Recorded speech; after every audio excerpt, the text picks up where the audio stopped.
Hima dhaggeeffataa bakkee keessa taa'ee jiru utuu eeguu kufee ture tokkotu utuu lukaan fiiguu utuu suuta kufee silaan dandamata kufaatii guddatee achii gangalata. Hattuun tokko dhufee akka waan deeggarsaa ol qabee gad qabee sakatta'ee hoosa. Utuu sakatta'uu gurbaan tokko dhufe gaafa inni gaafatu ilaaluuf gugguufee kaasuun natti ulfaannaan jala galee ol fuudhee ol qabuufan ture kottu gaayaa gadhe.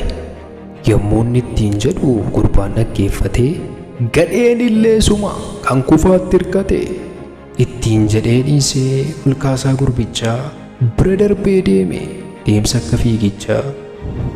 Hattuun sobee kottuu ol kaafnaa odeessu ofiisaaf jedheetu kan gurbaa gurgursu. Innis kanaaf jedhee akka dhiisee deeme kufaa bira darbee dhufee anatti hime. Anillee haa ta'u jedhee dhiiseen ture garuu kufee ka'een sadanittuu aare.